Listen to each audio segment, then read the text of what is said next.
السلام علیکم ورحمۃ اللہ وبرکاتہ۔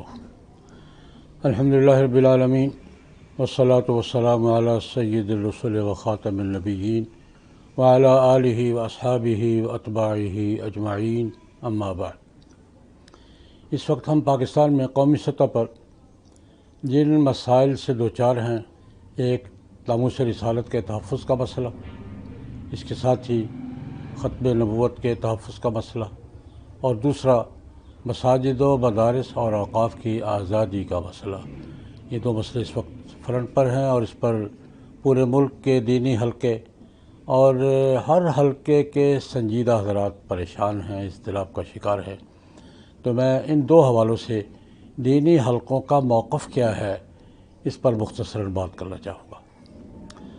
پہلی بات تو ناموس رسالت صلی اللہ علیہ وسلم کا تحفظ، عقیدہ ختم نبوت کا تحفظ اور ان کے قانونی تقاضوں کی تکمیل ملکی سطح پر بھی عالمی سطح پر بھی ہمارے ملی فرائض میں سے ہے، اور ہمارے عقیدے کی بات ہے، ہماری تہذیب کی بات ہے، ہمارے ثقافت کی بات ہے، ہمارے جذبات کی بات ہے، غیرت و حمیت کی بات ہے۔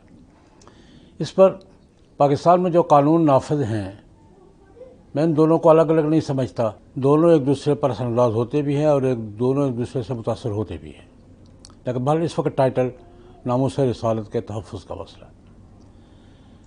بیرونی دباؤ اس حوالے سے چلا آ رہا ہے، اس لیے کہ قادیانی بین الاقوامی اداروں میں بیٹھے لابنگ کر رہے ہیں، اور وہاں جو موقف بھی طے ہوتا ہے قادیانیوں کی طرف سے کی گئی لابنگ پر، سیکولر حلقوں کی طرف سے کی گئی بریفنگ پر، ون وے ٹریفک کے طور پر وہ فیصلے کرتے ہیں، اور وہاں اس کو فیس نہیں کیا جا رہا، اس لیے وہ فیصلے کر لیتے ہیں جو بین الاقوامی اداروں کا فیصلہ سمجھا جاتا ہے، اور اس کے مطابق پھر ہم پر دباؤ بڑھتا ہے، پھر ہمارے لیے کوئی مفر قوانین کے حوالے سے باقی نہیں رہتا۔ آج مجھے اس بات پہ اطمینان ہوا ہے کسی حد تک کہ ہماری وفاقی کابینہ نے فیصلہ کیا ہے کہ ناموس رسالت کے مسئلے پر اور ختم نبوت کے مسئلے پر کوئی سمجھوتا نہیں کیا جائے گا اور کوئی دباؤ قبول نہیں کیا جائے گا۔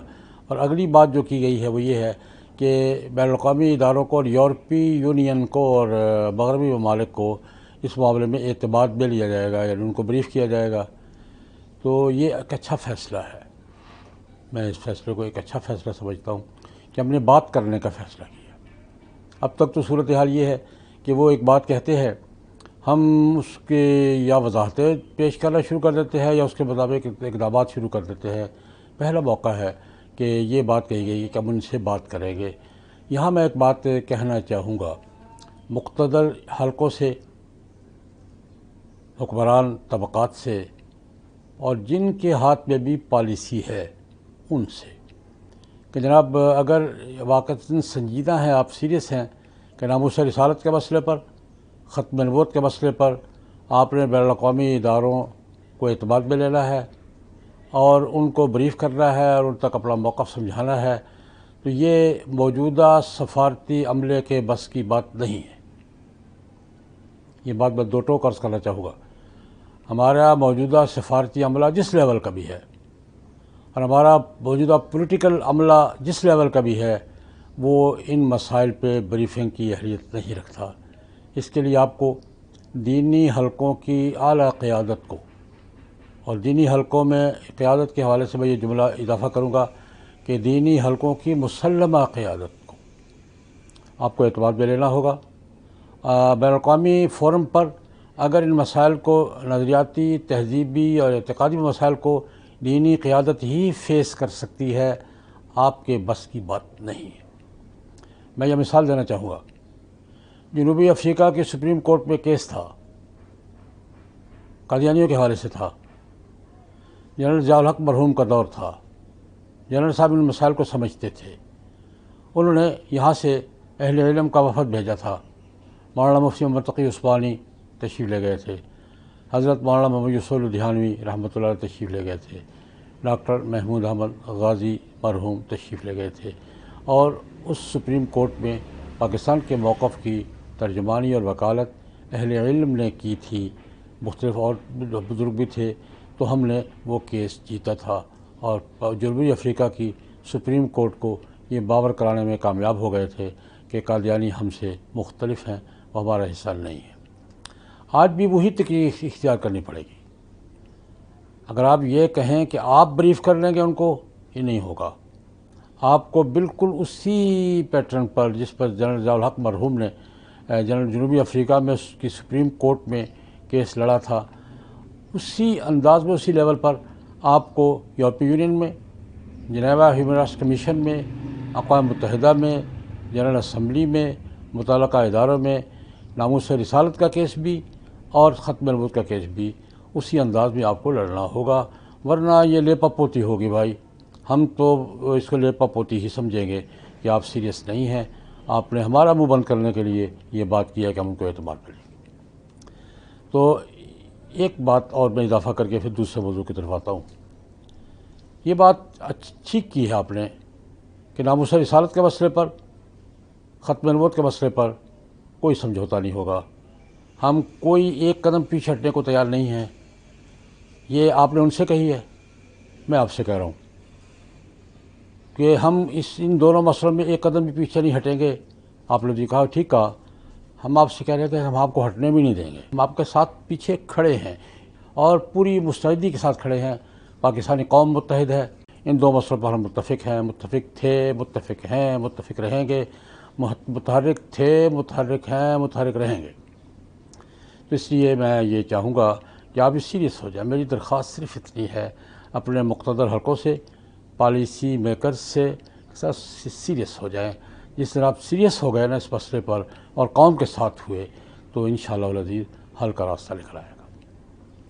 دوسری بات، مساجد و مدارس کے تحفظ کے حوالے سے یہ سادہ سی بات کہی جا رہی ہے کہ جناب وہ گرے لسٹ سے نکلنے کے لیے اب مجبوری تھی ہماری۔ بھئی آپ کی تو مجبوری تھی، ہم آپ کی اس مجبوری کے تحت اپنے گرد زنجیریں کیوں قبول کریں بھائی؟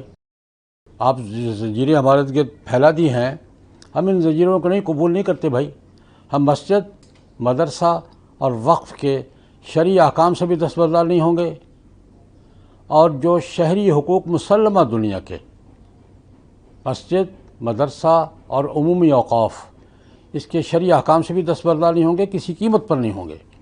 اور جو ہمیں شہری حقوق آج کے مسلمہ انسانی شہری ماحول میں حاصل ہیں، ان سے بھی دستبردار نہیں ہوں گے۔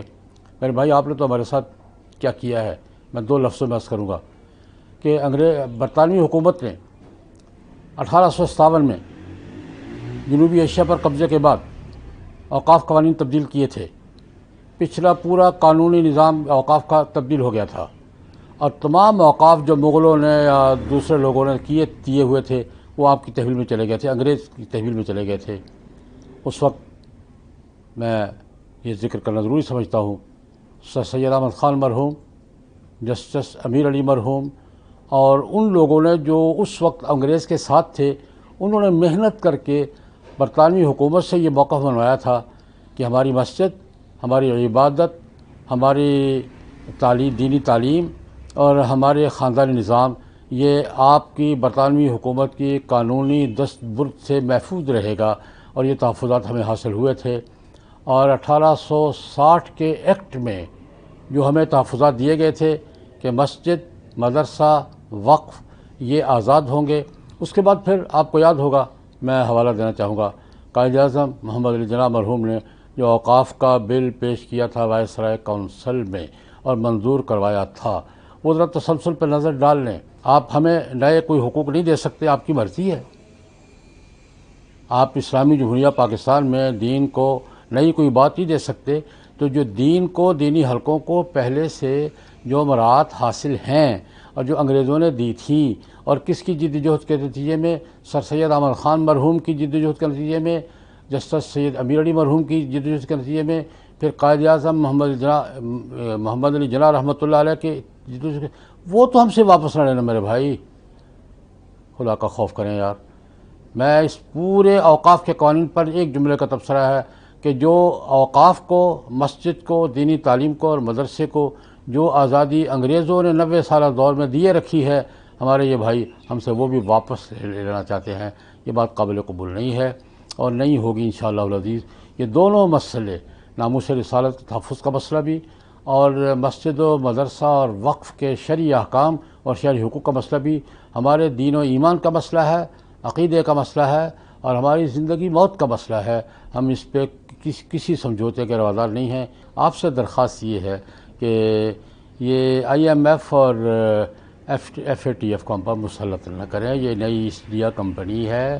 ہم نے پہلی ایسٹ انڈیا کمپنی کی غلامی بھی قبول نہیں کی تھی.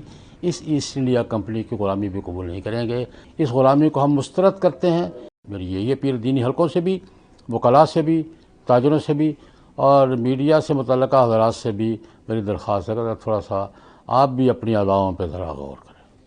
تو یہ سب طبقات کو اپنی ذمہ داری پہچانی. یہ قوم کا مسئلہ ہے، دین کا مسئلہ ہے، ملک کی شناخت کا مسئلہ ہے، ملک کی بنیادی بنیاد کا مسئلہ ہے. اس پہ سیریس ہو کر، سنجیدہ ہو کر اپنا کردار کا تعین کریں اور ملک کو بچائیں، قوم کو بچائیں، ملک کو بچائیں، دین کو بچائیں، مذہب کو بچائیں، عقیدے کو بچائیں. اللہ پاک ہم سب کو توفیق عطا فرمائیں. وآخر دعوانا الحمدللہ رب العالمین.